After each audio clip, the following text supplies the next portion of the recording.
ده هو إيسيكا، واللي يعتبر أصغر تابع قديس في تاريخ الإمبراطورية، وكان على وشك إنه يترقى، ولكن قبل ترقيته قرر يحرر بنت صغيرة من الصحراء كانت محبوسة في سجن الإمبراطورية وساعدها تهرب واداها فلوس كمان. وبحكم الحرب المستمرة لأكتر من 100 سنة ما بينهم وما بين الصحراء، فاللي عمله ده يعتبر جريمة كبرى، وعشان كده قرروا يحبسوه ويسحبوا منه لقب التلميذ الرفيع. بس بعد مرور سنة بيقرروا المسؤولين إن هم يطلقوا سراحه، وبيقولوا إن هم مستعدين يدوا له فرصة تانية للتكفير عن اللي عمله لو وافق ينفذ مهمة معينة. ساعتها ممكن يطلقوا سراحه من السجن، والمهمة دي هي قتل واحدة من الصحراء، ولكنها مش مجرد ساحرة عادية، فهي من نسل ساحرة عظيمة اسمها نيوبلس. وفي الماضي حولت الساحرة نيوبلس دي الإمبراطورية لجحيم من اللهب حرفيا، وأحفاد الساحرة دي بيطلقوا عليهم الأصليين، وعندهم أرواح نجمية قوية جدا. وكان الهدف من مهمته هو القبض على أخو ساحرة ما بين الأحفاد، واللي كانت مشهورة باسم كارثة الجليد. وبمجرد ما إيسيكا بيعرف مهمته بيتم تحريره من قيوده وسيوفه بترجع له، وبيقرر المسؤولين توفير مركبة نقل علشانه، وبيعرفوا ان هم مستعدين يوفروا اي حاجة علشان المهمة دي تتنفذ. إيسيكا بيطلب منهم ان هو يضم 3 اشخاص للفرقة بتاعته، فبيوافقوا، وبيروح لاول واحد فيهم واللي اسمه جين، وبيطلب منه انه يجمع باقي الاشخاص في مجموعته. فبيروح جين عند بنت اسمها نيني، واللي كانت شغالة في مطعم، وبتتفاجئ من زيارة جين ليها. بتسأله عن السبب، فبيقول لها ان إيسيكا خرج، وكمان هيتحرك لخطوط الجبهة الامامية في منتصف الليل. بعدها بيتواصل جين مع البنت اللي باقية من فريقهم واللي اسمها ميس. وفي الليل بيوصل جين اول واحد عند إيسيكا، فبيشكر إيسيكا ان هو ساعده في تجميع الفريق في الوقت القليل ده، لكن جين كان متعود لان دي عادة إيسيكا. المهم بعدها بتوصل نيني بالعربية اللي هتحركوا بها لتنفيذ المهمة، وبتروح تبارك لإيسيكا لانه خرج من السجن. ميس بتوصل اخر واحدة وبتعتذر لهم عن التأخير، وبنعرف ان هي القائدة بتاعت فريقهم، وكمان عندها 22 سنة وتعتبر اكبر واحدة فيهم. هي اعلاهم رتبة، وعشان كده كانت مسؤولة عنهم، وبتكون فرحانة لما بتشوفهم متجمعين مرة تانية، وده لان دي كانت فرقتهم قبل ما إيسيكا يتسجن، متجمعوا مرة تانية علشان ينفذوا المهمة بعد خروج إيسيكا من السجن، وعلشان كده كلهم متحمسين. بيتجهوا على مكان المهمة، وفي الطريق بيتكلموا عن التفاصيل بتاعتها، فبتتفاجئ ميس ان هدف إيسيكا هي ساحرة الجليد، وبتحس بالقلق، وده لانها سمعت ان الساحرة دي اخترقت حدود الامبراطورية مرة بنفسها ورجعت تاني لوحدها، وكمان بيتقال عليها ان هي اقوى ساحرة نجمية في التاريخ. لكن جين بيحاول يطمنها وبيقول لها ان الساحرة دي ما تعرفش اي حاجة عن إيسيكا، ولا حتى السيادة النابلسية تعرف عنه اي معلومات، وهيكون شخص غير متوقع بالنسبة لهم. وبالرغم ان ميس كانت لسه قلقانة، الا ان إيسيكا كان مصمم ينفذ المهمة دي، وقرر ما يفكرش في اي احتمالية للفشل، لانه كان مصمم ينهي الحرب تماما. وبعد شوية بيوصلوا بالقرب من المكان المهمة بتاعتهم، وبيكتشفوا ان في مفاعل ضخم هناك ولكنه لسه ما اكتملش، وما كانش عليه حماية كافية، وده لان القوات المتاحة مشغولة في مواجهة الصحراء بسبب الهجوم المستمر على الامبراطورية تعمل مفاعل، فسيادة الصحراء النابلسية تهجم عليهم علشان تفشل مخططهم، فالامبراطورية تعمل اسلحة اكتر، وهكذا. وبيكمل وبيقول ان المعلم بتاعه قال له ان ايا كان سبب بداية الحرب اللي مخليها مستمرة لحد دلوقتي هو العواطف بشكل كبير، وده معناه ان المنطق مش هيقدر يحلها، وان الحل الوحيد علشان الحرب دي تتوقف هو ظهور شخص قوي يستخدم قوته علشان يجبر الاتنين ان هم يوقفوا الحرب، حتى لو معناه ان الشخص ده هيكون مكروه. بيخلصوا عند المفاعل وبيروحوا المكان المهمة فعلا، وفي الطريق بيعرفوا ان القوات مستعدة بس لسه ما عملوش اي هجوم ومستنيين وصولهم. وعلى الرغم من انهم لسه في اراضي الامبراطورية، الا ان الصحراء بيخترقوا دفاعاتهم وبيهجموا على العربية بتاعتهم، وبيقدروا يخرجوا منها في اللحظة الاخيرة. بيتناقشوا في اللي المفروض يعملوه في الموقف ده، بس المصائب لا تأتي فرادى يا عزيزي. هجوم ناري مفاجئ بيجي على جين، لكن إيسيكا بياخد باله بيلغي الهجوم بسيفه وبينقذه، بس الموضوع ما خلصش لحد هنا، فبيظهر مجموعة كبيرة من الصحراء من تحت الارض. وبرغم المفاجأة الا ان إيسيكا وجين كانوا متوقعين حاجة زي دي بالفعل، وبعدها بيطلب إيسيكا مساعدة نيني والباقيين لحد ما يجمع باقي حواسه بكامل قدراتها. فدي اول مرة يقاتل من فترة طويلة. بيستعدوا كلهم، وفي خلال ثواني بيقدروا يشتتوا الصحراء، وبيستغل إيسيكا ده وبيتغلب على كل الصحراء في لمح البصر بمساعدة جين. فاكرين ان الموضوع خلص لحد كده؟ ابدا. غلم طيني بيظهر من تحت الارض، وبتكون الساحرة اللي عملته واقفة عليه، فبتهجم عليهم وبتتهزق بقوتهم، لكن إيسيكا بيقطع ايد الجوبلين ده بكل سهولة وبتتصدم الساحرة. بعدها بيطلب من ميس تاخد جين ونيني ويساعدوا قوات الدفاع الامامية، اما هو فهيقتل الساحرة دي لوحده. بتوافق على مضض، وبيستمر إيسيكا في مواجهة الساحرة دي، فبتهجم عليه بهجوم قوي جدا، لكن إيسيكا بيتغلب عليه وبيقطعه بكل سهولة. بتشك الساحرة وبتسأله هو انت تابع لقديس، لكن إيسيكا بيرفض يجاوب على سؤالها الا اذا لو قالت له مين هي ساحرة الجليد، لكن الساحرة بترفض بغضب وبتقول له ده في احلامك، وبتستمر في الهجوم عليه، لكن بيتغلب عليهم، ما بيكونش عندها حل غير الاستسلام. بتقول له ان عندها استعداد تموت ولا انها تكون ساجنة في الامبراطورية، وبتحاول تشتته وتهجم عليه مرة تانية، لكنه بيقيدها بسهولة، ولكنه فجأة بيحس بطاقة نجمية كبيرة فبيبعد عنها بسرعة، وهنا تظهر كارثة الجليد. هي دي الساحرة اللي كان بيدور عليها، وبتبدأ تجمد المكان كله لحد المفاعل. وبنعرف ان الساحرة اللي كانت بتواجه إيسيكا في البداية هي المساعدة الشخصية بتاعتها واللي اسمها رين، وكانت وظيفتها هي تشتري تجسيد ايسيكا عن المفاعل علشان تقدر ساحرة الجليد تجمده، ولكن ساحرة الجليد بتستغرب ازاي ايسيكا قدر يلغي قوة رين بالسهولة دي، وبتقوله ان انت غالبا قديس وبتطلب منه ان هو يستسلم. ايسيكا بيرفض الاستسلام فبتسأله عن اسمه فبيجاوب ايسيكا عليها، فبتعرفه على نفسها هي كمان وبتقوله ان هي اسمها إيليس. بعدها بينطلق ايسيكا للهجوم عليها لكنها بتفعل واحده من تعويذاتها وبتهجم عليه ب1000 سيف جليدي، وبرغم ان ايسيكا كان بيتفادى وبيصد اغلبهم الا انه بيتصفي النهايه وبيضطر انه يصح قوه مخفيه في السيوف بتاعته علشان يصد هجومها بهجوم شبيه ليه. بينطلق للهجوم عليها ولكنها بتستخدم درع زهره الجليد فمش بيقدر ايسيكا يخترقه، فبتطلب منه ان هو يستسلم ولكنه بيرفض وبيقول لها مين هيوقف الحرب دي. واول لما إيليس بتسمع ان هو عايز يوقف الحرب بتقرر تتراجع وبتقول ان هي اللي هتوحد العالم ده بنفسها. فجاه وهي بتتكلم بتعمل على الصخره الجليديه اللي كانت واقفه عليها والوشاح اللي على وشها بيتشال، لكن ايسيكا بيقدر يمسكها قبل ما تقع وبيقدر يشوف شكلها الفعلي. فبتتوتر الساحره وبتقرر تتراجع بسرعه وبتستدعي الطائر بتاعها علشان تمشي. من بعد اليوم ده مش بيقدر ايسيكا ينام كويس، فبتحاول القياده تتكلم معاه وبتحس ان اللي بيحصل له ده بسبب مواجهته لساحره كارثه الجليد، فبتعرض عليه ان هو يروح لاي مكان يغير فيه جو، وبتاخده لبيتها وبتعزمه على قهوه وبتديله تذكره المسرحيه كانت مشتريها، والمسرحيه دي كانت في ارض محايده ما بين الصحراء والامبراطوريه، فبيوافق ياخد التذكره وبيقرر يروح بالفعل. تاني يوم بتاخده نينا علشان توصله، فبينام ايسيكا شويه في الطريق وبيحلم بالمعلم بتاعه، بس لما بيصحى بيكون مستغرب لانه بقاله فتره مش بيحلم بيه، وبيشك ان ده لانه رجع يستخدم سيوفه مره تانيه. بعد شويه بيوصل للمسرحيه وبنكتشف ان الاميره إيليس هناك وكانت متاثره بالعرض لدرجه ان هي بدات تعيط. بالصدفه كان ايسيكا قاعد في الكرسي اللي وراها فبيعرض عليها المنديل بتاعه، وبالفعل بتاخده لكنهم ما بيكونوش شايفين بعض من الضلمه. وبعد العرض الانوار بتتفتح وبتحاول إيليس تتكلم مع ايسيكا علشان تدفع له حق المنديل، ولكنهم بيتصدموا لما بيشوفوا بعض، وبتفتكر الاميره ان ايسيكا جاي تتبعها وبتقرر تهجم عليه، لكن رين كانت معاه وبتوقفها لان العرض ده محايد وممنوع في اي قتال، ولو اتقتلوا كل الاراضي المحايده هتتقلب عليهم، وعشان كده بتسلم على ايسيكا بهدوء وبتسيبه وبتمشي. اول لما بتخرج بتتاكد اذا كان ايسيكا بيتبعهم ولا لا، وبعدها بيروحوا مطعم علشان ياكلوا، لكن لسوء حظهم يكتشفوا ان الاماكن كلها محجوزه. بيعرض عليهم الجرسون ان هم يقعدوا على ترابيزه مشتركه وبالفعل بيوافقوا، وبالصدفه للمره الثانيه بياخدوا نفس الترابيزه اللي ايسيكا حاجزها لنفسه. بيفتكروا ان هو نصب لهم فخ لكنه بيوضح لهم اللي حصل وما بيرضوش يقوموا علشان ما يفكرش ايسيكا ان هم خايفين منه ولا حاجه. بيضطروا يقعدوا ياكلوا مع بعض على نفس الترابيزه، والغريب ان طلب ايسيكا كان نفس طلب الاميره بالظبط من غير اي اتفاق، ده حتى الجرسونه كانت فاكراهم يعرفوا بعض ولكنهم بينكروا ده بسرعه، ولما بيوصل الاكل بيكتشفوا ان هم متوافقين في ذوقهم على عكس رين اللي كانت عكسهم تماما. بترجع الاميره للقصر بتاعها وبتفكر في اللي حصل، وبتكون رين قلقانه لانها بتقابل ايسيكا كتير الايام دي، لكن إيليس بتقول لها ان ده مش بارادتها، وكمان بتلومها لانها السبب في انها تخليهم يتفقوا لما اختلفت معاها في الراي عن الاكل. وبالرغم من ايسيكا غير جو الا ان الارق كان مستمر ومش عنده هو لوحده، فحتى الاميره ما كانتش عارفه تنام بسهوله. ولكن بعد شويه ايسيكا بينام وبيحلم نفسه وهو صغير بيحارب بعض الوحوش، وفي ساحره الجليد بتستخدم الجليد وبتساعده. وتاني يوم الصبح بيروح للتمرين مع فريقه، هناك بيقابلوا ريسا اللي كانت المستشاره في المقر الرئيسي الخاص بالدفاع البشري، وبتبلغهم ان فريقهم هيكون تحت قيادتها في المهمه اللي جايه. وكمان بتتكلم مع ايسيكا في موضوع الارق اللي عنده، وبتعرض عليه تذكره للمعرض الفني في الارض المحايده لفنان من الامبراطوريه، وده لانها كسبتها هديه ولكنها مش مهتمه بالفن، وكانت عارفه ان ايسيكا بيحب ده وممكن يساعده في تصفيه ذهنه. في نفس الوقت الاميره كانت عند امها الملكه اللي كانت بتكلمها عن ايسيكا، وبتحس ان في حاجه غامضه عنه لان بقوته ده المفروض يبقى حامل الامبراطوريه كواحد من القديسين. وكمان بتقول لها ان هي من ساعه ما اتقتلت معاه والرابطه اللي بينها وما بين المؤسسه بدات تضعف، وبنعرف ان المؤسسه دي كانت عايشه من 100 سنه ولكنها دخلت في نوم عميق بعد موت اختها، والامبراطوريه ما كانتش تعرف ان هي عندها اخت ففكروا ان هي اللي ماتت. وبتتكلم الملكه وبتقول لها ان هي شاكه ان ضعف الرابط ده هو من تفاعل القوى النجميه للمؤسسه مع احساس إيليس بالخطر، وبتسالها اذا كان عندها تفسير لده، فبتفتكر إيليس ايسيكا وهو بيسحب قوه من سيوفه لكن بتحتفظ بالمعلومه دي لنفسها. الملكه بتكون عايزه تتحقق من الموضوع اكتر فبتقول لها ان هي ما تدخلش اي ساحه معركه لحد ما يعرفوا مين ايسيكا ده بالظبط. إيليس كانت مرهقه من التفكير فبتقرر تروح نفس المعرض اللي ايسيكا هيروحه رغم تحذير رين ليها، الا انها استبعدت مقابله ايسيكا هناك.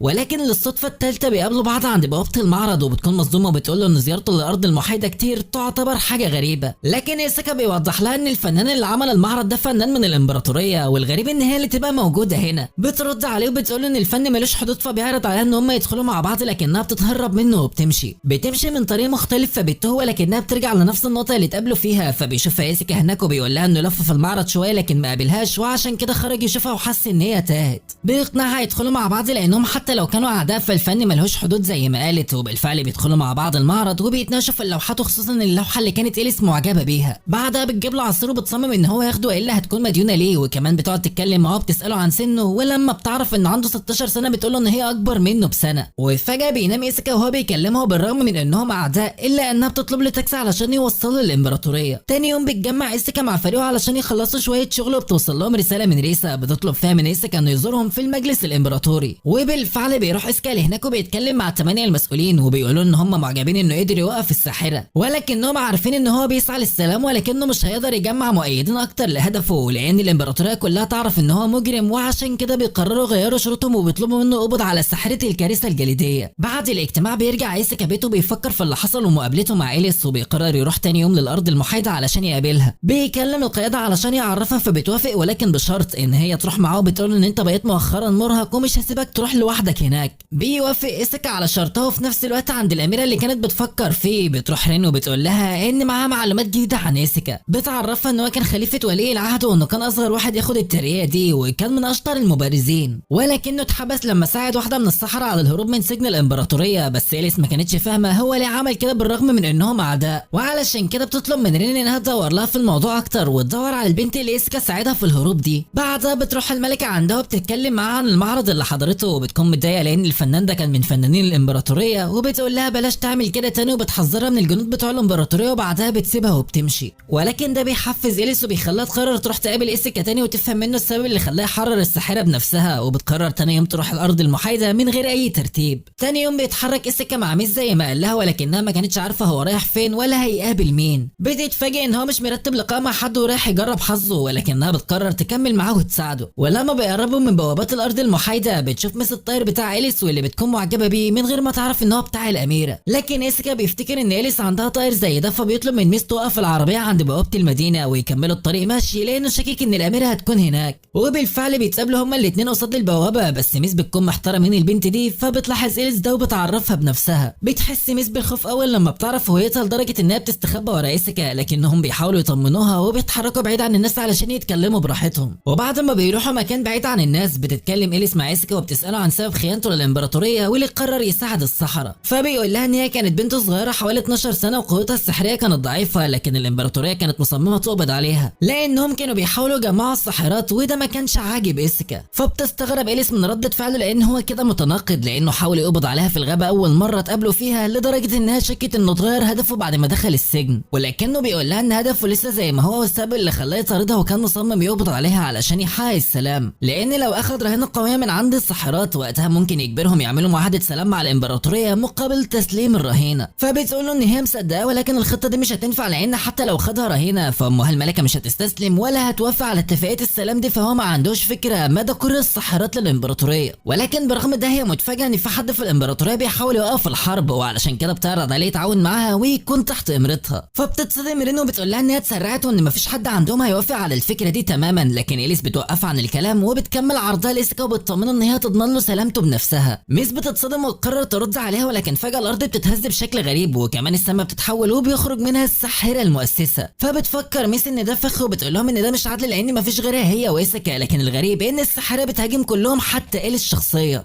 في الوقت نفسه الملكه بتحس بطاقه سحريه كبيره، فبتقرر تنزل عند المؤسسه وبتتصدم ان هي مش موجوده، وده معناه ان هي صحيت مره تانية، فبتحس بسعاده شديده لان بالشكل ده هيقدروا يقضوا على الامبراطوريه بكل سهوله. بنرجع تاني لإيسيكا واصحابنا اللي بيقدروا يتفادوا الاصابات من هجوم المؤسسه، وبتحاول ان توضح لهم ان المؤسسه ما تعتبرش حليفه ليهم، فهي بتهاجم حفيدتها بسبب نظام الدفاع الذاتي للقوه النجميه. ولكن المشكله ان هم ما كانوش عارفين ايه اللي بيخلي النظام يتفاعل بالشكل ده، وكانت إليس متضايقه لان المؤسسه اتدخلت وبوظت اتفاقها مع إيسيكا. بتحاول تتكلم معاه وتقنعها بالتوقف، ولكن المؤسسه بتهجم عليها، ورين بتتدخل وبتصد الهجوم ده في اللحظه الاخيره. بتتصبد على إليس، فبتحس إليس بالخوف على رين، لكن إيسيكا بيطمنها وبيطلب منها ان هي تستخدم قوه التلج عليها. بعدها بيطلب من ميس تاخدها للمستشفى، وكمان تحاول تخلي المنطقه حواليهم من البشر. بيتحد مع إليس علشان يوقفوا المؤسسه، وبيخرج السيوف بتاعته اللي كانت معروفه باسم كوروسوا، واول ما المؤسسه بتشوفهم بتعرف ان هم السبب في استيقاظها. فبيتفاجئ إيسيكا ان هي تعرف سيوفه وبيسالها ازاي تعرفيهم، ولكنها مش بترد عليه وبتبدا في الهجوم على طول. طول. بيتصدى لهجومها وكمان إليس بتساعده، فبتتضايق المؤسسة لأن حليفتها بتهجم عليها، بس إليس متضايقة منها بالفعل لأنها أذت رين وكمان مصممة ترجعها لنومها مرة تانية هي وإيساكا لأن العصر اللي هم فيه مش محتاجها. وبالرغم من إنهم وحدوا قوتهم لمواجهتها إلا إن قوتها كانت أكبر منهم لدرجة إن إليس بتكون على وشك الاستسلام، لكن إيساكا بيصمم يتمسك بيها وبيحاول يخليها ترجع عن قرارها تاني، فبتقرر تثق فيه وبترجع لوعيها مرة تانية وبترجع بقوة أكبر بكتير. بتستخدم قوتها علشان تشتت المؤسسة عن إيساكا شوية وبالفعل خطتها بتنجح، لكن المؤسسة بتصيبها بهجومها. وبالرغم من إن الهجوم كان قوي لكن إليس بتقوم مرة تانية وبتستخدم قوتها علشان تعمل سلام ثلجية تساعد إيساكا يوصل للمؤسسة، وكمان بتستخدم درع الظهور علشان تحميه من هجماتها، وأخيرا بيتمكن إيساكا من قطع أجنحتها وبيخليها تنام مرة تانية. بعد المعركة دي بيرجع كل واحد فيهم لبيته وبتستمر الأوضاع على نفس الحال، وبتكون فرقة ميس تحت إدارة ريسا. بيكون عندهم مهمة لكن ريسا بتقول لهم ياخدوا أسبوعين أجازة قبلها، وبالرغم من إنها أجازة والمفروض يفرحوا إلا إن ميس بتتوتر لأن بالشكل ده المهمة هتكون كبيرة. المهم بيفوت أسبوع من الأجازة وتاني أسبوع بتقرر ميس تاخد باقي الفريق يلعبوا علشان يرفعوا عن نفسهم شوية، وكمان لأنها عايز تكسب الجائزة الكبرى وده هيحصل لو كسبت في واحدة من الألعاب اللي موجودة في المكان اللي راحوا له. كانت الجائزة عبارة عن مبلغ مالي كبير، وكانت ميس عايزة تشتري بيه دبابة جديدة علشان تستخدمها في حمايتهم أثناء الهروب لو حصل حاجة وهم في المهمة. ولزيادة الصدف بتروح إليس لنفس المكان اللي هم فيه، بس المرة دي مش بإرادتها ورين هي اللي أقنعتها تغير جو هناك. كانت رايحة تلعب وتضيع وقتها وما كانتش مهتمة بالجائزة، لكن بسبب حسن حظها الكويس بتقدر تكسب الجائزة الكبرى من أول محاولة. الكل بيتفاجئ منها فبتروح نيني تبارك لها، وبما إن إليس ما كانتش محتاجة باقي الفلوس الفضة اللي معاها لأنها مش هتلعب تاني فبتقرر تديهم لنيني، وده طبعا من غير ما أي حد فيهم يعرف هوية التاني. ولحسن حظ ميس إن نيني بترجع ومعاها الفلوس لأن ميس خلصت كل الفلوس اللي معاها وما كانتش عارفة تكسب وما كانتش عارفة تلعب إزاي أصلا. الواد إيساكا قلبه بيحس وبيسأل نينا عن البنت اللي ساعدتها، فبتقوله إن هي ما تعرفهاش ولكن بتوصفها له، وبتقول إن هي بنت جميلة جدا وشعرها أشقر وواضح إن هي غنية وشكلها شبه الأميرات. بيشك إيساكا في الموضوع ولكن بيقرر ما يفكرش فيه كتير. أما بالنسبة لإليس فبعد ما بتخلص لعب بتخرج تتمشى مع رين وبتقابل محل عرافة، وبسبب إن هي ساذجة بتقرر تدخل تجرب حظها علشان تعرف أكتر عن إيساكا لأنها بتفكر فيه كتير الأيام اللي فاتت. المهم الدجالة دي بتقول لها إن إيساكا قريب منها أكتر ما تتخيل، فبتشك إليس في كلامها لأن كلامها فيه حاجات صح لكن مش محدد. بتبتسم لها وبتخرج مرة تانية رين وبيتمشوا، وبعدها بنشوف إيساكا هو عند نفس الست وبيدخل عندها فبتقول له نفس الكلام. في نفس الوقت ده بنشوف ريسا في اجتماع مع 8 المسؤولين وكانوا بيتكلموا عن الدوامة اللي الوحدة 47 بلغت عن ظهورها في جنوب غرب وادي ميودل، وبالرغم من ان في قوات بتتولاها ولكنهم محتاجين امدادات زيادة وعشان كده بيقرروا يبعتوا واحد اسمه نيملس وده خليفة الفولاذ الاسود، وبكده هتكون فرقة ميس معاهم برضو. بيخلوا ريسا تختار العذر المناسب اللي هتقنع الفريق بيه وبيقرروا يستغلوا صداقتهم مع ميس، وبرغم ده ريسا بتوافق. بتقول لهم ان هي عايزة شيء في المقابل وان رتبتها هتزيد زي كل مرة وبتتخلى عن صحابها، ومن الواضح ان هي متعودة على الكلام ده. بتروح ريسا تتكلم مع ميس وباقي الفريق وبتقول لهم ان هم ينسوا كل حاجة عن التدريب اللي بعتت لهم تفاصيله، فهم هيروحوا لمهمة مستعجلة، وده لان في دوامة جديدة احتمال تظهر وممكن يظهر معاها ساحرة قوية، وبتقول لهم ان هي هتعتمد عليهم بما انهم وقفوا ساحرة كارثة الجليد قبل كده. في نفس الوقت بتوصل رسالة لإليس من اختها سيسل بتعرفها ان هم رصدوا دوامة جديدة في الجنوب وان الامبراطورية بعتت قوات لهناك، وبتقول ان هي ما بلغتش من بدري لان عائلة زو اتأخرت في التبليغ عنها، فبتشك إليس ان هم عايزين يستغلوا الدوامة لصالحهم وبتقرر تروح لهناك تكتشفها بنفسها. بتروح إليس لقصر عائلة زو بس الغريب ان مفيش حد بيستقبلها علشان يرحبوا بيها رغم ان هي بنت الملكة، فبتتضايق إليس.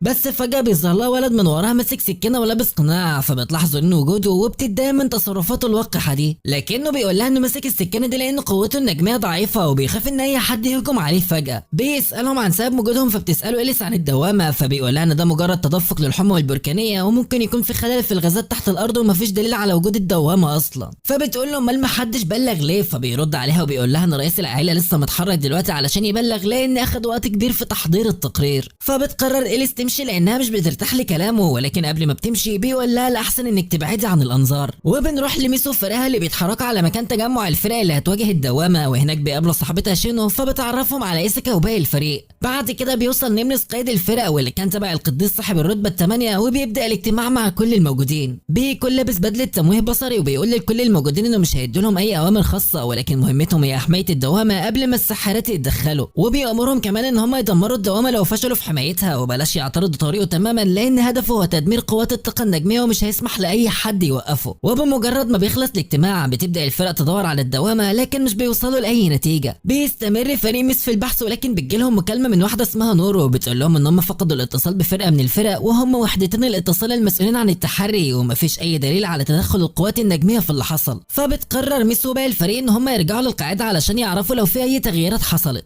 ومش هم بس اللي بيرجعوا، ده حتى باقي الفرق بترجع. فبيعمل نملس اجتماع معاهم وبيبلغهم ان في 3 فرق بس اللي مفقودين، فالموضوع مش مستاهل ان هم يضحوا ويبعتوا قوات انقاذ مخصوص علشانهم. بيأمرهم يركزوا على تحديد مكان الدوامه وبس، ولكن إيساكا بيعترض على قراره هو وفرقته لان في اكتر من 10 اشخاص مفقودين. بيقرر إيساكا يتكلم على انهم كانوا زمايل دراسه قبل كده، ولكن اول لما بيحاول يكلمه مش بيوافق لانه بيعتبره خاين، وبيبلغه ان لازم رتبته تكون عاليه كفايه علشان يتكلم معاه. فبتقرر ميس تتدخل وتتكلم بالنيابه عن إيساكا لانها القائده بتاعته، وبتطلب منه ارسال فريق انقاذ للبحث عن الوحدات المفقوده زي ما إيساكا كان عايز. لكن ابن الخنزيره بيتجاهلها ولا كانه سامعهم. ولما بيجي الليل بتقرر إليس تتحرك للواد علشان تحقق في موضوع الدوامه ده. وفي نفس الوقت بنشوف الواد المقنع بيستعد لحاجه يعملها مع بنت من عيلته اسمها كيشنج. بتوصل إليس للوادي وبتكتشف ان الدوامه موجوده فعلا، وفي نفس الوقت بيوصل السيد المقنع، ولما بيتواجهوا بوجود الدوامه بيقول لها ان هو لسه مكتشفينها دلوقتي وكانوا لسه يبلغوا عليها. بعدها بيعرفها بالبنت الصغيره اللي كانت معاه، بيقول لها ان هي هتتعامل بنفسها مع الدوامه، لكن إليس بتشك فيه وبتساله اذا كان ناوي يستغل قوه الدوامه علشان يعمل حرب شامله على الامبراطوريه. والواد بيكون صريح معاه ومش بينكر كلامه. وفي الوقت ده بتلاحظ نيني ان في قوه نجميه جايه من مكان القاعده لكنها مختلفه عن القوه اللي جايه من الدوامه. بتوصل لهم رساله بتعرفهم ان القوه دي مصدرها هي تقنيات نجميه. فبيحس جين ان كده القوات النجميه تسللوا وسطهم وهم اللي خطفوا الوحدات المفقوده. بيقرروا يستمروا في البحث عن الدوامه وبيقدروا يوصلوا لها بالفعل، ولكن ما كانوش اول ناس يكتشفوها. ففي نفس اللحظه وتوصل مجموعه نوري وبتبلغهم ان السلطه النابلسيه عملوا فخ في الوادي وبيحاولوا يقبضوا على كل قوات الجيش الامبراطوري. فجاه نورو بتاخد مسكره هنا وبتهدد باقي الفريق ما يتحركوش، وبتكشف عن علامه السحرات على رقبتها وبيتفاجئوا كلهم. بتهاجم ميس وهي بتضحك على سذاجتها، ولكن في اللحظه دي بيسمعوا صوت القائد نملس وهو بيقول لهم ان هو هينتقم منهم كلهم، لكن هم ما بيكونوش شايفينه بسبب البدله بتاعته، وبيهاجم كل السحرة اللي معاها ما عدا نورو. بنعرف ان نملس كان عارف ان في خيانه ما بينهم، ولما بيحاول يهاجم نورو بيقوم واحد من السحرة اللي اتصابوا بهجومه وبيعمل هجوم اخير علشان يعطل نملس. بتستغل نورو الوضع ده وبتاخد ميسو وبتهرب. فبيحاول نملس يهجم عليها لكن إيساكا بيوقفه وبيأمر جين يرمي جهاز تتبع على العربيه اللي نور هربت بيها. والسبب اللي خلاه يعمل كده هو ان ميس كانت هتتصاب مع نورو، وعشان كده رموا جهاز التتبع على العربيه لحد ما يعرفوا مكانها وبعدها يروحوا علشان ينقذوها. لكن نملس كان مصمم يستمر في خطته لحمايه الدوامه. اما نورو فبتروح عند المقنع ومع ميسو بنعرف ان دي خطتهم من البدايه. فهم كانوا بيخططوا من البدايه للقبض على واحده من جنود الامبراطوريه. إليس كانت هناك وبتتصدم لما بتشوف ميسو وبتحس بالخوف لان ما حدش يعرف ان هي قابلت إيساكا في المدينه المحايده. بتكون خايفه ان ميس تكشفهم، بالفعل كانت ميس على وشك انها تعمل ده، لكن ريم بتضربها بسرعه وبتخليها تفقد الوعي. بعدها بتلوم نورو لانها جابت واحده مجهوله من قوات العدو عندهم، بس جواها بتكون حاسه بالقلق من الصدف الكتيره اللي بتجمعها بإيساكا. لكن إليس بتطمنها وبتقرر تتصرف بنفسها، وبتطلب من نورو تسيب موضوع قوات الامبراطوريه عليها وتعرفها بس مكان مخيم الجيش الامبراطوري. اول لما بتعرف بتروح لهناك بسرعه وهي متحمسه لقتال إيساكا مره تانية. اما جين فبيلاحظ اثار اقدام الغولم بتاع إليس وبيبلغ إيساكا ان في مطارد عندهم، ونيني بتبلغهم ان بالشكل ده قدامهم ساعتين علشان ينقذوا ميس، وده قبل اطلاق الصاروخ على الدوامه. ولكن الصدمه ان في نفس اللحظه بينطلق الصاروخ من عندهم، فبيتفاجئوا ان هم اطلقوا بدري بالشكل ده. بيعرفوا ان ميعاد اطلاق الصاروخ الثاني هيكون بعد 20 دقيقه تقريبا، ووقتها دقه الوصول هتكون افضل، وعشان كده لازم يكونوا مستعجلين في انقاذ ميس قبل ما تتصاب.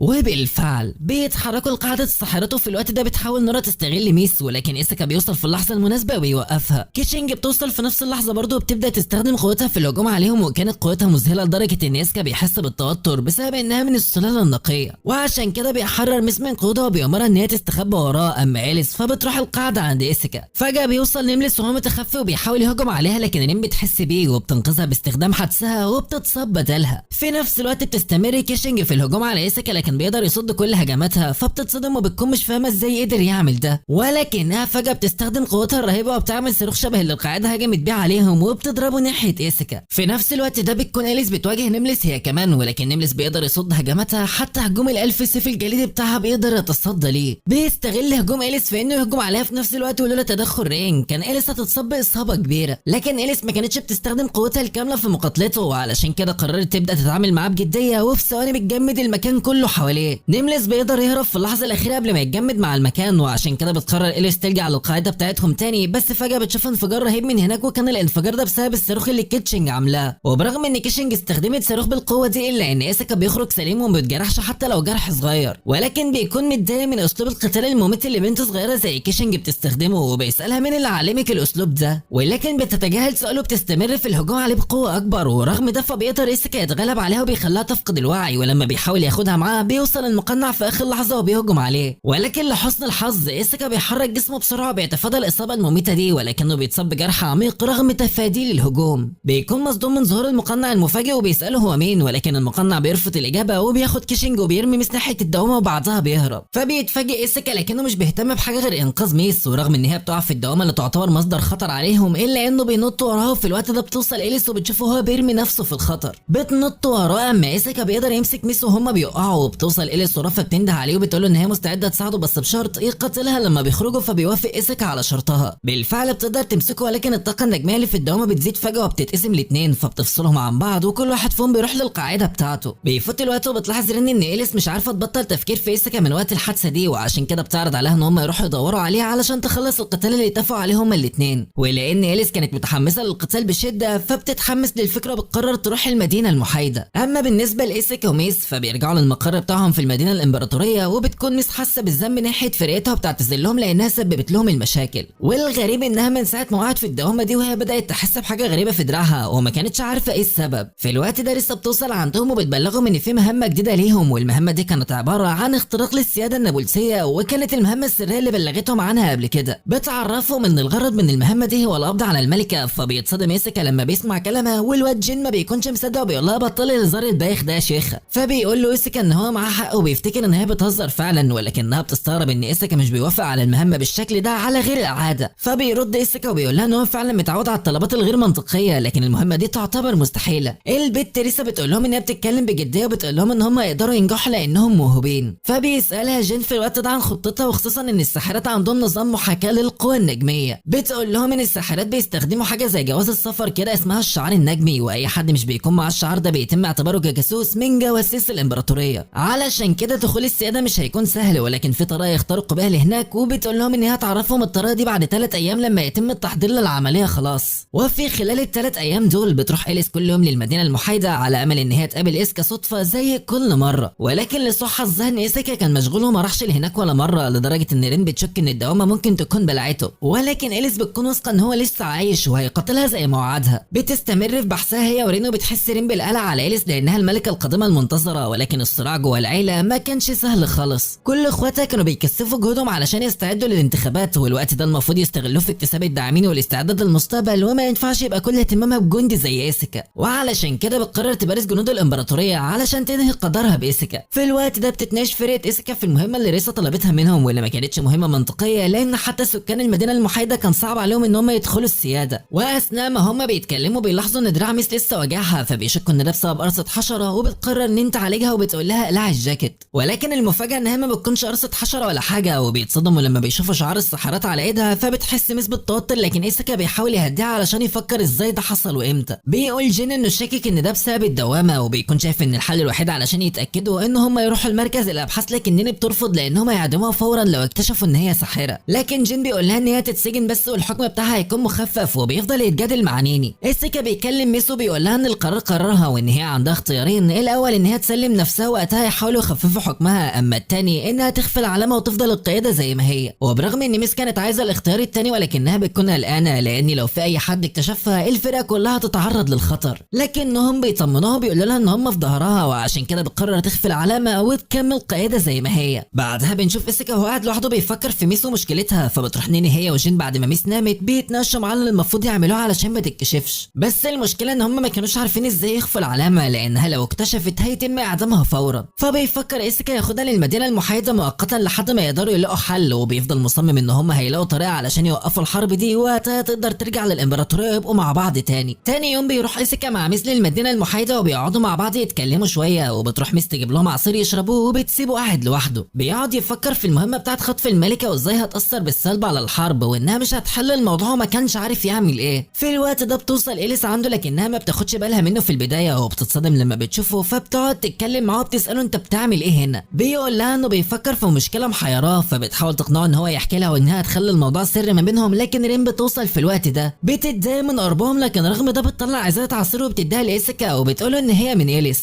بتتفاجئ إليس من اللي حصل، لكن رين بتبرر الموضوع وبتقول لهم ان هم مش اعداء في المدينه المحايده. فبيفتح إيسكا العصير وبيستغرب ريحته في البدايه، لكنه بيفتكر ان ده علشان هو مش متعود على طعمه وبيقرر يشرب منه. فبتتصدم رين ان هو شرب منه فعلا، وفجاه بيبدا ايسيكا يدوخ وهو بيتكلم مع إليس وبيفقد الوعي، ولكن إليس ما كانتش فاهمه ايه اللي بيحصل. بتعتذر رين وبتقول لها ان هي حطت منوم في العصير، وبتقول لها ان هو مش بارادتها، فهي ما تخيلتش ان هو ممكن يشرب حاجه اديتها لها. كانت فاكره انه هيلا من فكره ان السياده ممكن تخدره، وبكده هيقرر يبعد عن إليس وهيشوفها خطر عليه. بس بنت الخنزيره بتحس بالندم، وده مش عشان المخدر. بتقول ان هي لو كانت هتعرف ان هو هيشربه كانت حطت سم بدل المخدر، لكن إليس بتتضايق وما بتكونش عارفه تتصرف ازاي، فبتقرر رين ان هي تاخده معاهم. في اللحظه دي بتوصل ميس عندهم وبتتصدم من تصرفاتهم رغم ان هم في المدينه المحايده، وفجاه بيطلع منها قوه سحريه جباره، ولكن إليس بتوقفها بسهوله وبتمشي. ولما بتوصل اخبار خطف إيسيكا الريسه فبتروح تبلغ الامبراطور فورا. اما بقى عن إليس فبعد ما بتاخد إيسيكا معاها بتواجه مشكله، وهي انهم مش هيقدروا ياخدوه جوه السياده، لانه لو صح وهرب هيكون القصر في مشكله، وعشان كده بتقرر تاخده لاقرب منطقه نابلسيه. اما ريسا بتعمل اجتماع مع المسؤولين الثمانيه وبيتناقشوا في خطف إيسيكا، وبيقولوا لها ان هم من رايهم ما يوقفوش خطتهم دلوقتي، ولكن الامبراطور بيطلب منهم تاجيل الموضوع شويه. فريسا بتقول لهم ان الشهود شافوا العربيه اللي إيسيكا مخطوف فيها وهي متحركه ناحيه السياده النابلسيه، مقاطعه رقم 13، واللي كانت معروفه بانها سجن خاص بالثوار ضد المملكه النابلسيه سابقا، وهناك محبوس مجرم اسمه سالينجر. فبتقول ريسا ان هم لو قدروا يحرروه هيساعد الامبراطوريه بشكل كبير، وبرغم ان اقناعه للانضمام للامبراطوريه مش هيكون سهل لانه من الصحراء، ولكنها بتفضل مصممه تحاول. بنروح في الوقت ده عند ميس اللي كانت مع جين ونيني، وكان معاهم السيوف بتاعه إيسيكا ومستنيين اوامر ريسا علشان يتحركوا على اساسها. بعد شويه بتروح ريسا وبتبلغهم ان هم يقدروا ينقذوا إيسيكا، ولكن الدخول هيكون صعب بسبب محاكمه القوى النجميه عند حدود السياده، وعشان كده بتخرج جاز بيختم على اجسادهم علامه سحريه، وبتقول لهم انه يقدر يمدهم بالطاقه النجميه لمده اسبوع، وبكده هيتخفوا كالصحراء ويدخلوا للسياده. بتطبع العلامه على ايد نيني كتجربه، ولما الموضوع بينجح بيستغل جين الوضع علشان يختم القوه في نفس مكان الشاره بتاعه ميس، وبكده هتتجنب ان هي تتكشف لفتره، وبعد كده بيطبع العلامه على رجله. بتتفق ريسا معاهم بعد كده على الخطه، وبتامرهم ان هم يعملوا دمار شامل اول لما يدخلوا ويلاقوا إيسيكا، ووقتها باقي القوات هتدخل وهيستغلوا الفرصه وهيقدروا يمسكوا الملكه بالمره. اما بالنسبه لإليس فهي كانت لسه في طريقها للفندق اللي هيقعدوا فيه في مقاطعه السجن، وفجاه إيسيكا بيصحى وهو في الطريق على غير المتوقع، فهم كانوا متوقعين ان هو يصحى تاني يوم. لما بيصحى بيكون متضايق من إليس لانه بيفتكر ان إليس هي اللي خدعته، ولكن هم بيحاولوا يفهموا اللي حصل، وبيوصلوا للفندق اللي هيقعدوا فيه، وبتقرر رين تفضل مع إيسيكا في نفس الاوضه علشان تراقبه. في نفس الوقت بيتحرك فريق ميس وبيقدروا يعبروا البوابات بامان، فبتتصل ريسا بيهم علشان تقابلهم ويروحوا لمكان إيسيكا مع بعض، ولكنها بتكذب عليهم وبتقول لهم ان هو موجود في السجن ومش بتقول لهم ان هو موجود في الفندق. اما إليس بتكون متضايقه من خطه رين لانها عايزه تستغل الفرصه وتسجن إيسيكا بما انه في اراضيهم، وعلشان كده بتجرح نفسها بالسكينه علشان تتبلى عليه وتقول ان هو هاجمها فجاه وبكده ممكن تسجنه. كمان بتحاول تهاجمه لكن بيتفادى إيسيكا هجومها بصعوبه لانه كان مقيد، وفي الوقت ده كانت إليس في اوضتها وما كانتش حاسه باي حاجه بتحصل. فجاه بتدخل عليهم علشان تشوفهم هياكلوا فين، فبتتفاجئ لما بتشوف رين بتحاول تضرب إيسيكا بالسكينه، وإيسيكا بيحاول يقاومها بصعوبه. لما إيسيكا بيلاحظ وجود إليس بينبه رين، لكنها مش بتصدقه لحد ما بتروح إليس توقفها، وبتكون رين في مشكله. بتقرر إليس ان هي تربطها بنفس الكلبش اللي إيسيكا مقيد بيه بحيث انه ما يقدرش يهرب، وفي نفس الوقت مش هتقدر رين ان هي تهجم عليه. بعد كده بتفك الكلبش مؤقتا وبتسيبه مع رين لحد ما تخلص حاجه مهمه، فبيستغل إيسيكا الوقت ده وبيسال رين هم هيعملوا ايه معاه، فبتقول له رين ان هي عايزه تسجنه ولكن القرار النهائي في ايد إليس. لما بترجع إليس بتظهر علامتها النجميه بالغلط، وبتلاحظ ان إيسيكا شافها، فبتساله ايه اللي بيفكر فيه لما بيشوف العلامه، وهل هو بيشوفها وحش وكان غريب زي باقي الامبراطوريه، ولكنه بيحكي لها على اللي حصل لميس، وبيقول لها انه لسه بيحترمها حتى بعد ما اتحولت، وبيأكد لها ان هو مصمم يوقف الحرب. اما ريسا بتاخد باقي الفريق وبيروحوا للسجن بحجه انقاذ إيسيكا، ولكن هدفها الحقيقي هو تحرير سلينجر، وبالفعل بتقدر توصل له في السجن. وبنعرف ان سلينجر محبوس بقاله 30 سنه، وبيتفاجئ ان ريسا بتقدر توصل له، فبتقول له ان هي جايه تساعده يهرب ولكنها عايزاه يساعدها في غزو السياده النابلسيه. فبيفضل سلينجر ساكت شويه بس بعدها بيوافق لانه كان حاسس بالملل مش اكتر. بالليل بيقعد إيسيكا يتامل في منظر المدينه الهادي، ولكن إليس بتقول له ان ده الظاهر من المدينه بس السجون مليانه مجرمين خطيرين، فبيسالها اذا كان المسجونين دول عندهم قوه نجميه خطيره، فبتقول له ان مش كلهم عندهم قوه نجميه كبيره، ولكن في واحد بس موجود في سجن والجان وكان قصدها على سلينجر. وبتقول له ان كان مشهور باسم الشيطان قوس متعار، وبتقول ان في قانون الزامي ان هم يندهوه باللقب ده لما يجيبوا سيرته، وده لانه هاجم الملكه السابقه وخانها. بس بعد كلامها مع إيسيكا بتحس ان هي عرفته معلومات زياده، وبتطلب منه ما يقولش رين ان هي عرفته حاجه عن سلينجر. وفي ثواني رين بتظهر قدامهم فجاه، فبتتخض إليس منها، لكن رين بتتجاهل الموضوع ده مؤقتا لان المهم دلوقتي هي تبلغهم بالاخبار اللي وصلت لها. بتقول ان في اخبار مهمه عن اختراق شخص لدولتهم، وحتى انه قدر يعدي الحدود من غير اي مشاكل. طبعا رين كان نفسها تشك في إيسيكا كالعاده، ولكن الحاجه الوحيده اللي منعتها من الشك هو انه كان معاهم طول الوقت. بتقول لإليس كمان كمان ان هم عارفوا ان في برضه مجموعه مثيره للشبهات في المنطقه رقم 12 ولكن ممكن يكونوا من قوات الملك السريين، وعلشان كده اطلقوا تحذير من غير ما يتدخلوا. في نفس الوقت اللي لسه كانت بتحرر في سلينجر كانت ميس والباقيين مستنيينها، وفجاه بيسمعوا صوت التحذير فبتحس ميس بالتوتر وبتخاف يكونوا اتكشفوا، لكن جين بيقول لها لو التحذير ده عشانهم كانوا هيطلقوه من اول ما يوصلوا. بيحاول يطمنها علشان ما تعملش صوت وتفضحهم، لان قوات الطوارئ بدات تتحرك في كل مكان بسبب التحذير، والقوات بيكون معاهم معدات زي بتاعه الجيش الامبراطوري واللي بيستخدموها علشان يتعاملوا مع السحرة الناجمين في السجن ده، وده اكد لهم ان الانذار مش عشانهم. لكن ميس بتفضل خايفه لان لسه ممكن تكون في خطر وبتبقى عايزه تساعدها، لكن فجاه الارض بتتهز بشكل غريب وبيسمعوا صوت رهيب جاي عليهم. في نفس الوقت لسه بتكلمهم وبتقول لهم ان الصوت ده بسبب تفجير الحاجز اللي بيوصلهم لتحت الارض، وبتعرفهم ان في حفره كبيره انفجرت بسبب مساعده القوى النجميه. فبتسالها ميس عن ايسكا بقلق، فبترد ريزا وبتعتذر لها وبتقول لها ان ايسكا غالبا مش في السجن ده، ولكن في شيطان ضخم حاليا في حاله هياج وبيعمل فوضى وقلق، وعلشان كده بيطلبوا منهم يتراجعوا ويحاولوا يهربوا من الحراس. وبرغم ان ميس بتتعصب منها هي وباقي الفريق، ولكنهم بيركزوا على انهم يخرجوا من المبنى بسلام من غير ما الحراس يقبضوا عليهم. ولكن لسوء حظهم ان الحراس بيوصلوا لمكانهم وبيحاصروهم. فبتلاحظ إليس هي وايسكا الانفجار اللي عند البرج بتاع السجن، وفي نفس الوقت حد بيتصل برين وبيبلغها باللي حصل هناك، وبيقول لها ان الحراس سمعوا صوت قوي جدا قريب من زنزانه سلينجر، وانهم حاليا بيحاولوا يوصلوا لفريق استجابه الطوارئ هناك. فبتتصدم إليس من الاخبار دي وبتكون عايزه تتصرف بسرعه، لان سلينجر لو هرب هيطرد الروح النجميه للام بعد كده، وعشان كده بتقرر تروح تواجهه بنفسها لان مفيش حد غيرها هيقدر عليه. بتؤمر رين تنزل تحضر العربيه من غير اي اعتراض، وبتبلغ ايسكا بعدها ان هي هتروح للبرج. وبرغم ان ايسكا كان عايز يعرف التفاصيل اكتر، لكن كان متوقع ان هي مش هتقدر تعرف التفاصيل لانه يعتبر عدو ليها. ولكن على عكس المتوقع تماما إليس بتعرفه كل حاجه، وبتقول ان هي كده هتكون مطمنه اكتر. بتساله اذا كان هيساعدها لو طلبت منه ولا لا، ولكن بتمشي قبل ما تسمع رده، وبتروح تغير هدومه، وقبل ما تمشي بتسيب له منديل جديد بدل اللي اخدته منه في الاوبرا، وبتقول له انه عنده حريه الاختيار سواء هياخده او لا. في الوقت ده بقى كان جين بيحاول يهرب مع الباقيين، ولكن الحراس كانوا محاوطينهم من كل مكان. فبيقرر يستخدم نفسه كطعم، وبيطلب من نيني وميس ان هم يهاجموا بكل قوتهم اول لما الحراس يتشتتوا. لكن نيني بتصمم تبقى الطعم، وبيفضلوا يتخانقوا مين هيكون الطعم. لكن في النهايه بتقرر ميس ان هي تبقى الطعم لانها ساحره، وفي مجموعه سحره محبوسين في السجن ده، وبكده هتكون الخدعه بتاعتهم منطقيه. بالفعل بتخرج للحراس وبيفكروا ان هي الساحره اللي هربت وسببت الانفجار اللي حصل، فبيبداوا يهجموا عليها وبيلحقوها، وفجاه بيحاصروها في نص المكان. لكن جين ابن اللعيبه بيستغل انشغالهم وبيهجم عليهم هو ونيني. اما ايسكا فبيكون موجود في الفندق لوحده وبيحاول يفهم اللي حصل، لكن ما كانش عارف يتحرك بسبب الكلبشات اللي في ايده. فجاه بيسمع صوت تليفونه، بيكتشف ان هو تليفونه وكان في اوضه إليس، ولما بيرد بيتفاجئ ان ميس هي اللي بتكلمه. بتساله عن مكانه فبيقول لها ان هو في فندق مع إليس ولكنها راحت للسجن. فبتصدمه لما بتقول ان هم اللي موجودين هناك، وبيقرر جين يكلمه علشان يختصر الكلام، وبيطلب منه يحاول يوصل لهم. وده اللي ايسكا كان عايزه اصلا، ولكن المشكله ان ايده كانت مقيده ومش عارف يفكها ازاي. وفجاه بيفتكر المنديل اللي إليس سابته له، فبيحس ان هي سايبه له المفتاح فيه. بيروح يتاكد من شكوكه بسرعه، وبيستوعب ان هي كانت بتحاول تسيب له اختيار مساعدته ولا لا، لكنه ما كانش فاهم ده. وبسرعه بيفك القيود وبيبلغ جين ان هو هيروح لهم البرج.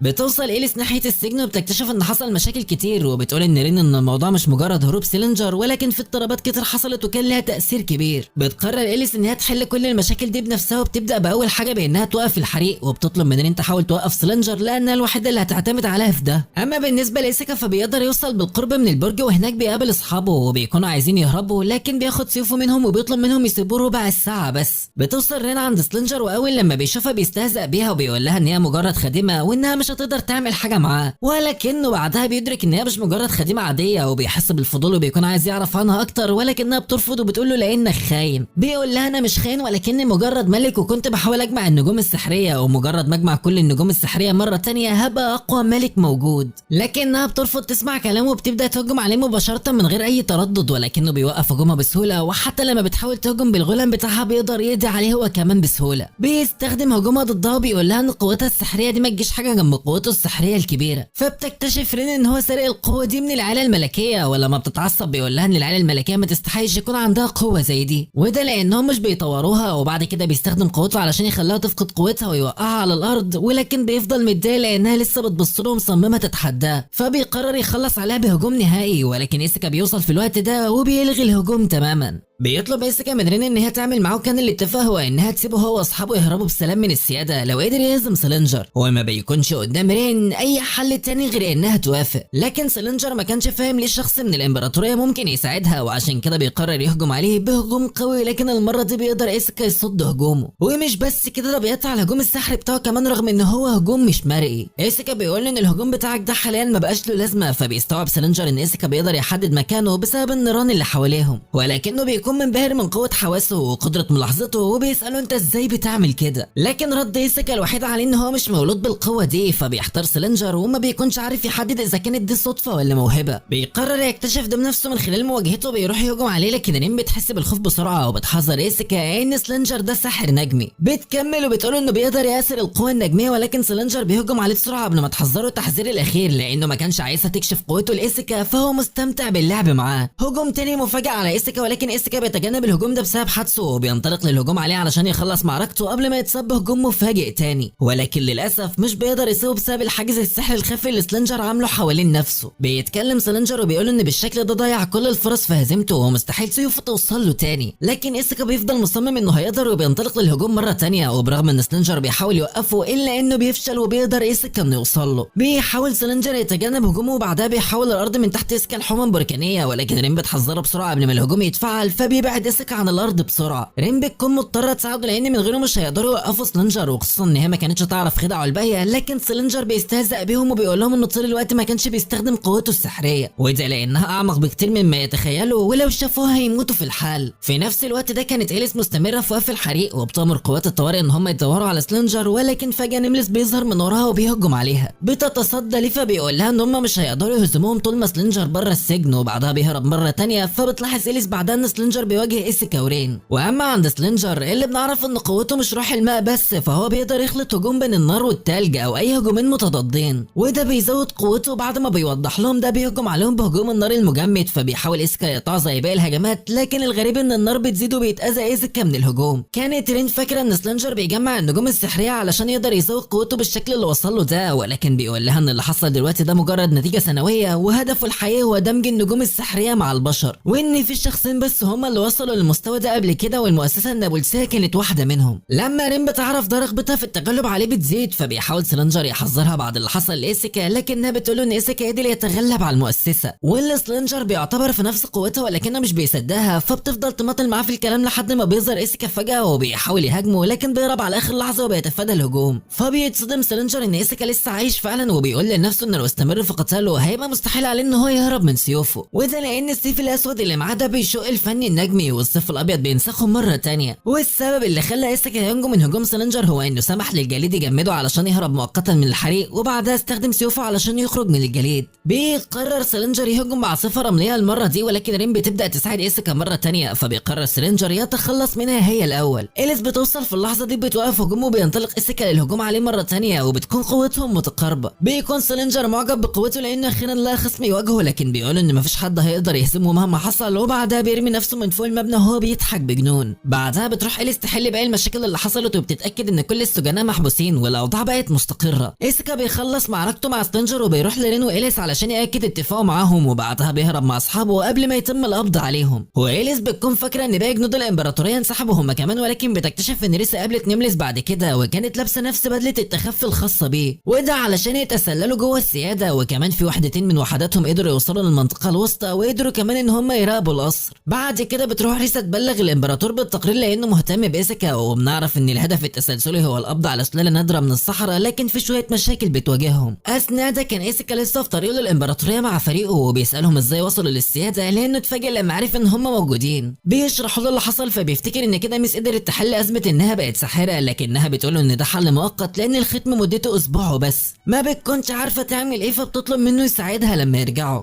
اما إليس فبترجع للقصر هي ورينو، بيتكلموا عن مساعده ايسكا ليهم، وبتعترف رين بقوته، لكنها ما بتكونش قادره تتقبل وضعه، وده لانه لسه عدوهم. وبنعرف ان في حد بيتجسس عليهم في الوقت ده وقدر يسمع كلامهم، وبنكتشف ان هي سيس الاخت إليس، وهي نفس البنت اللي ايسكا انقذها قبل كده. فبتقعد تفكر مين الشخص اللي إليس معجبه بيه ده رغم ان هو محارب من الامبراطوريه. فجاه بتفتكر الشخص اللي انقذها، وبتفتكر ان هو اسمه ايسكا برضه، فبيجي في بالها انه ممكن يبقى نفس الشخص ممكن، وبتكون عايزه تقابله مره تانية. اما عن ريسا فبتروح تقابل الامبراطور وتبلغه بالاخبار الجديده، وبنعرف بتعرف ان الامبراطور ده في نفس السن ايسيكا، كان مهتم بايسيكا لان في اميره من سلاله نقيه وقعت في حبه وكان ناوي يستغل الموضوع ده. وتاني يوم بتحلم سيسل بامها الملكه وهي في خطر وما بتكونش عارفه تنقذها، فبتصحى قلقانه، بتروح تطمن عليها لكنها بتكتشف ان عندها ضيوف، فبتبتسم وبتسيبها وبتمشي. بعد شويه بتطلب الملكه تقابلها وبتأمرها تروح لدوله السمرة واللي كانت دوله محايده، ولكن في اخبار جات لهم ان هم بيعززوا علاقتهم مع الامبراطوريه، وكانت عايزه سيسل تتاكد بنفسها عن طريق قوتها النجميه. واثناء كلامهم بتوصل اخبار للملكه عن وصول الاميره الالترا. في الوقت ده كانت السلطات بتحقق مع ايسيكا علشان يعرفوا اذا كان بخير، وبيسالوه اذا تعرض للتعذيب وهو في السياده، ولكنه بينكر كل ده وبيرجع لاصحابه بعدها اللي بيكونوا مضطرين يروحوا هما كمان للسلطات علشان يتاكدوا ان الشارات النجميه اختفت من عليهم. بتكون ميس قلقانه ومحتاره ومش عارفه تعمل ايه في الموضوع ده، وفجاه وهي قاعده بتتكلم مع الفريق بتاعها بتلاقي بنت من فريق التنسيق الطبي اسمها ميكالا جايه ومعاها ريسا. بتبدا تتكلم معاهم وفي بدايه الكلام بتلوم ريسا على وضعهم لكنهم مش بيفهموا وبيسالوها ايه المشكله، فبتقول لهم ان هم بيشتغلوا الوقت طويل جدا والقانون العسكري بيحدد 30 يوم كمعدل مسموح به للقتال المتتالي للغرف الثالثه، وممكن يتمد بحد اقصى ل 45 يوم، ولكنهم بيشتغلوا بجهد كبير بقالهم فتره، ولو استمر الوضع ده هتحصل مشكله كبيره ليهم وللباقي، وعلشان كده بتديهم اجازه 60 يوم وبتقول لهم ان ممنوع فيهم القتال وبتسيبهم وبتمشي من غير اي نقاش. الجميل في الموضوع ان هم بقى عندهم وقت علشان يتعاملوا مع الشاره النجميه بتاعه ميس. بيتكلم ايسيكا وبيقول ان عايز يبعد عن القوات اللي هنا علشان يكونوا في امان، فبتقترح نينا عليهم ان هم يروحوا في مكان بعيد عن الامبراطوريه زي منتجع كده. في نفس الوقت ده بتحاول إليس تخلص الشغل اللي كان متراكم عليها، ولكن كان كتير جدا، وبعد فتره شغل كبيره بتحس بالتعب فبتقرر تاخد استراحه. بتسمع ترحيب برجوع شخصيه مهمه فبيتوقعوا ان هي اختها الترا واللي كانت بتحاول تجمع ناس منتخبين في صفها، فبتحس ان الحمله بتاعتها كانت ناجحه. بتعرض على إليس ان هي تخرج ترحب بيها، وبالفعل إليس بتوافق، بس اول لما بتخرج بتقابل سيسل وبتعرض عليها يروحوا مع بعض، لكن سيسل بتسيبها وبتمشي، ما بتردش عليها نهائي، فبتعذرها وبتقول ان ده ممكن يكون بسبب الضغط اللي عليها مؤخرا والانشغال في الانتخابات. بتكون إليس عايزه تخرج شويه لانها كانت مضغوطه هي كمان، لكن رين مش بتوافق وبتقول لها لان السحرة الاقوياء متمركزين في مراكز الحمايه حاليا وبيستعدوا لغزو الامبراطوريه، وده غير ان الملكه بتفكر توزع السلطه، وحتى سيسل هتمشي وهتروح للامه المستقله في الشرق، وعشان كده لازم تكون موجوده مع امها في القصر، فبتضطر تسمع كلامها. بتتحرك سيسل بالفعل لسمرة وبتاخد معاهم حارس واحد بس وهو شارتوس، فبسبب الانتخابات كان في ناس كتير في القصر وهي مش هتثق فيهم، وفجاه بتفتكر الحلم اللي حلمت بيه عن امها، فبتحاول تشجع نفسها وتلغي خوفها، لكن برغم ده كانت متاكده ان في حد هيحاول يسيطر على السياده. اما بالنسبه لالترا فبتروح تزور المقنع من عائله زوا بعد وصولها للقصر، وبتقول ان في شخص قريب منهم متورط مع الامبراطوريه، فبيسالها اذا كان معاه دليل، فبتقول ان هم لسه ما بقوش بيضغط للامبراطوريه، ولكن هي مش عايزه الموضوع ده يستمر، بس هي مش عارفه تتصرف ازاي، ولما بيسالها من الشخص ده مش بترد. بالصدفه ايسيكا بيقرر هو واصحابه ان هم يروحوا لقاعده سمر علشان يقضوا اجازتهم هناك، وبما ان الامه دي كانت بتفكر دايما ان هي تبقى خليفه الامبراطوريه، ميس كانت مستمتعه بوقتها وبتحاول تهدى اعصابها، ولكن كل اللي ايسيكا كان مهتم بيه حاليا هم انهم يلاقوا طريقه يلغوا بيها الشاره، لكنهم يقرروا يفرحوا ميس في اول يوم برضه لانها كانت مضغوطه، وفي نهايه اليوم بترجع ميس هي وجيني الاول للفندق علشان تعبانه. اما نيني فبتروح مع ايسيكا علشان يشتروا اكل، ونيني بتسيب ايسيكا لوحده شويه، وفي الوقت ده سيسل بتخبط فيه وهو واقف بالصدفه، فبيحس ايسيكا انه كان يعرفها اول لما بيشوفها، وبعد ثواني بتتعرف سيسل هي كمان عليه، لكن نيني بترجع قبل ما يلحقوا يتكلموا مع بعض، واول ما سيسل بتشوفه بتختفي وبتهرب بسرعه. ما كانتش قادره تصدق ان هي قابلت ايسيكا هنا، وبترجع لشوارتز وبتقول ان هي قابلت فارس الاحلام بتاعها اللي كانت بتدور عليه، وبتقرر ان هي تقابله مره تانية وتتكلم معاه بالليل. اما اليس فبتكون منهاره بسبب الشغل اللي وراها، وكمان رين بتبلغها ان هي مضطره تصحى بدري تاني يوم علشان في حفله هيحضرها ناس مهمه، فبتتضايق اليس لما بتعرف ده، ولكن قبل ما تتكلم بتيجي امها بتطلب منها تروح معاها، بتاخدها لاوضه سيسل بما ان رين كان معاه مفتاحها، وبتقول لها ان هي حاسه بالقلق لان سيسل بتفضل حابسه نفسها في الاوضه طول اليوم، كانت عايزه تعرف ايه السبب، فبتقرر اليس تساعدها، وبعد ما بيدخلوا الاوضه بتشوف هي ورين خبر في جورنال بيتكلم عن ايسيكا لما ساعد البنت، بتكون مصدومه فهي ما كانتش عارفه ازاي سيسل عارفه ايسيكا. اما سيسل فبتتحرك بالليل المكان اللي قابلت فيه ايسيكا، بتستخدم قوتها اللي بتخليها قادره تشوف الماضي، وبتشوف تحركات ايسيكا وبتعرف مكان الفندق اللي هو قاعد فيه، وبتروح لاوضته على طول، لكن ايسيكا بيقبض عليها اول لما بتدخل وبيفتكر ان هي مختله لانه ما كانش شايفها من الضلمه، ولكن لما بيشوفها بيفتكر ان هي البنت اللي خبطت في الصبح، وبيسالها بتعمل ايه عنده، ولكنها فجاه بتطلب منه انه يروح معاها للسياده. بنرجع تاني لإليس اللي بتكون قلقانه لان سيسل ممكن تكون شافتها لما قابلت ايسيكا في الارض المحايده عن طريق قوتها النجميه، لكن رين مطمنها وبتقول لها ان هي مش بتقدر تشوف غير في نطاق 300 متر، لكن إليس بتشك ان هي سمعت كلامها مع رين في القلعه، وبكده تبقى شاكه ان في حاجه ما بينها وما بين الامبراطوريه. اما بالنسبه لسيسل فبتقول لايسيكا ان هي زارته لانها كانت عايزه ترد له جميل انقاذها، وكمان عايزه تعوضه عن مكانته اللي خسرها،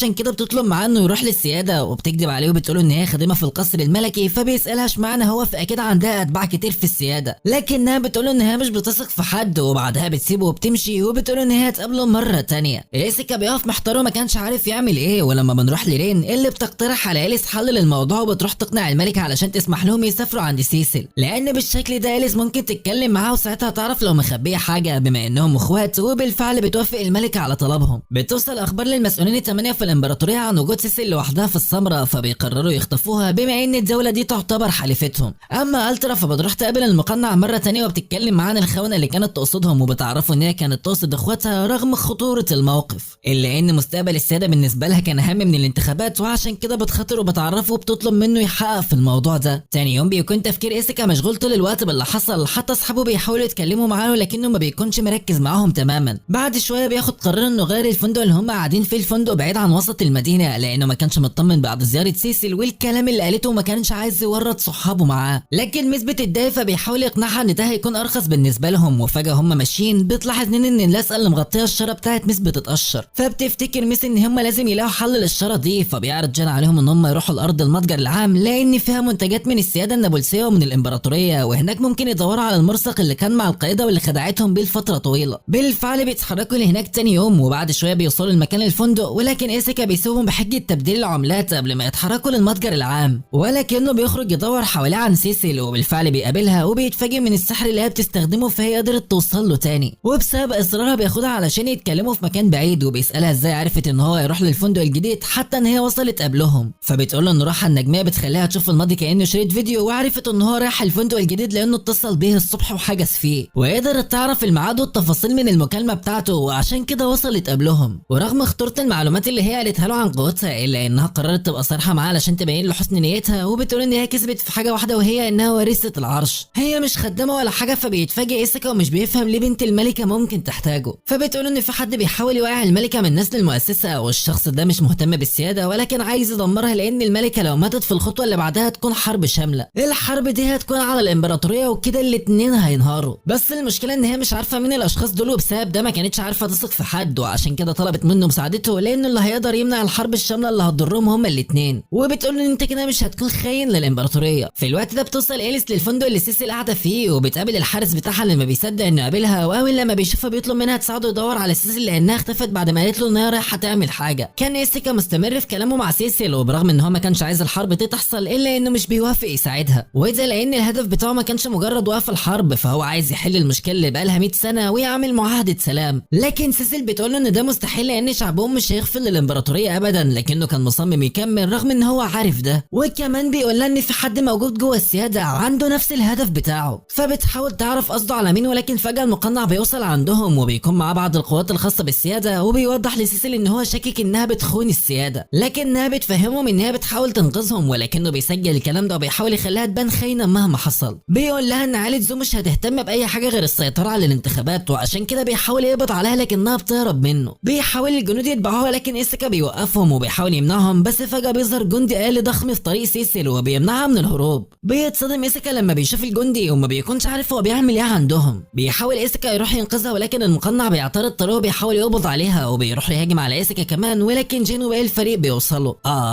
موقف صعب وكل الابطال بتوعنا محطوطين فيه. فهل يا ترى ايسيكا هيقدر يعمل حاجه؟ وايه هو مصير سيسل بعد كل ده واكتر هنعرفه في الحلقه اللي جايه. فلو متحمسين للجزء الثاني من الانمي ده يا ريت تعمل لايك للفيديو ده، عايزين نوصله 7000 لايك، وتشترك في القناه عشان لما الجزء الجديد ينزل تكون اول واحد يتفرج عليه، وتصلي على النبي الكريم. اللهم صل وسلم وبارك على سيدنا محمد واله وصحبه اجمعين.